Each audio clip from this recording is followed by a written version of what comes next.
बात करने वाले हैं आपकी कक्षा 7 के पाठ 10 के बारे में, जिसका नाम है जीवों में श्वसन। अब श्वसन की प्रक्रिया को तो आप अच्छे से जानते हैं कि होता क्या है। श्वसन मतलब सांस लेना। हम, आप, जानवर, कीट और इधर उधर से इवन क्या पेड़ पौधे भी क्या करते हैं, सांस लेते हैं। हमें जीने के लिए क्या जरूरी होता है? सांस जरूरी होता है। अगर हम ये कहें आपको कि आप अपने नाक बंद करो तो आप थोड़ी देर में क्या होगा, थोड़ी देर के बाद आपकी सांस फूलने लगेगी और आपको ऐसा लगेगा कि आप मरने वाले हो। तो उस तरीके से वो क्या होगा कि सांस लिए बिना हम जीवित नहीं रह सकते। तो आपने पढ़ा होगा कि हमें जीने के लिए क्या कि जो हमारा भोजन है, जल है और वायु है। और सबसे ज़्यादा इम्पोर्टेंट क्या है हमारे जीने के लिए? ऑक्सीजन मतलब वायु। तो सांस लेने के बगैर हम जिंदा नहीं रह सकते। तो आज हम उन्हीं चीज़ों के बारे में बात करेंगे, सांस हम लेते कैसे हैं और क्यों लेते हैं और क्या क्या इसके परिणाम होते हैं। और जैसे कि भागते वक्त क्या होता है, आपकी सांसें क्यों फूल जाती हैं, उन सारी चीज़ों के बारे में आज हम अध्ययन करेंगे, पढ़ेंगे इस चैप्टर में। तो अगर हम सीधा देखें कि अगर मैं आपको कहूँ कि आप भाग करके जाओ 5 मिनट के लिए, 10 मिनट के लिए और फिर वापस आओ, तो आपका क्या लगेगा? आपको ना सांस फूलने लगेगी आपकी, आप ज़्यादा जल्दी से सांस लेने लगेंगे। और ये मतलब आपको कैसा लगेगा जैसे आपको, जिसे हम बोलते हैं सांस चढ़ना या फिर सांस लेना जल्दी से। तो उस तरीके की चीज़ें क्यों होती हैं, उसके लिए पहले हमें समझना होगा कि सांस जो हम लेते हैं वो ली कैसे जाती है और सांस लेने के हमारे मतलब क्या होते हैं।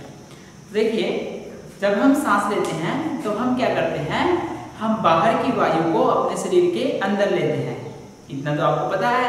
जब हम सांस लेते हैं इस तरीके से तो क्या करेंगे, हम बाहर की वायु को अपने नाक के द्वारा क्या करेंगे, हम अपने अंदर लेंगे। और जब हम सांस छोड़ते हैं तो हम क्या करते हैं, उसी ऑक्सीजन को क्या करते हैं, हम वायु को क्या करते हैं, बाहर छोड़ते हैं। अब आपको पता है कि जो वायु है हमारे एटमॉस्फेयर की, उसमें क्या होता है, वायु में क्या होता है, ऑक्सीजन होता है।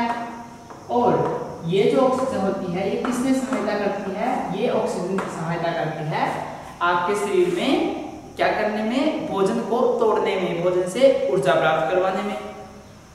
किसी भी काम को करने के लिए हमने पढ़ा है पिछली कक्षाओं में, कोशिका के बारे में आपने अच्छे से पढ़ा होगा। कोशिकाएं क्या होती हैं? कोशिकाएं से मिलकर के क्या बनते हैं, ऊतक बनते हैं, ऊतक से मिलकर के फिर अंग बनते हैं। इसी प्रकार जो उनको ताकत देती हैं, कोशिकाओं से ऊतक बनाने, उनको ऊर्जा मिलती है। वो ऊर्जा हमें कहाँ से मिलती है? भोजन से। भोजन में होता है ग्लूकोज। अब उस ग्लूकोज को भोजन बनाने का काम कौन करता है? ऑक्सीजन करती है। तो अब ये ऑक्सीजन हमें कैसे मिलती है? ये ऑक्सीजन हमें किससे मिलती है? हमें श्वसन से मिलती है, सांस लेने से मिलती है। और ये सांस लेने से हम क्या करते हैं, वायु को अपने शरीर के क्या करते हैं, अंदर लेते हैं। और वो ऑक्सीजन जो होती है, जो वायु के अंदर ऑक्सीजन होती है, वो क्या करती है, वो हमारे शरीर में घुल जाती है। जहाँ पर भी ऑक्सीजन की जरूरत होती है जो भी काम के लिए, वो हम उससे काम चला लेते हैं। और उसके बाद हम क्या करते हैं, उसके बाद ऑक्सीजन को हम बाहर निकाल देते हैं। हमने जो हवा अंदर ली थी उसको हम बाहर निकाल देते हैं। अब उसमें क्या होता है, उसमें आपका होता है जो हम बाहर निकालते हैं, उसमें होता है आपका कार्बन डाइऑक्साइड। अब जैसा मैंने आपको बताया कि ऑक्सीजन किसमें सहायता करते हैं, कोशिकाओं में। जो कोशिका से हम ऊर्जा बनाते हैं उसमें सहायता करते हैं। तो ये क्या करते हैं, ये कोशिकाओं में जाती है ऑक्सीजन। तो इसे हम जो ऑक्सीजन की सहायता से कोशिकाएं क्या करती हैं, भोजन बनाती हैं, उसे हम कहते हैं कोशिकीय श्वसन। अब देखिए, कोशिकीय श्वसन क्या होता है, जो ऑक्सीजन होती है वो क्या करती है, वो भोजन को क्या करती है, तोड़ती है और उससे क्या बनाती है, ऊर्जा बनाती है। जिस ऊर्जा को हम किसमें, हम अपने काम करने के लिए जो डेली रोज हम काम करते हैं उसमें हम उस ऊर्जा को प्रयोग में लेके आते हैं। तो उसको हम बोलते हैं कोशिकाओं के द्वारा जो भोजन को तोड़ करके क्या बनाती है, ऊर्जा बनाती है, ऑक्सीजन। उस प्रक्रिया को हम बोलते हैं कोशिकीय श्वसन। और कोशिकीय श्वसन ये हर एक जीव में होता है।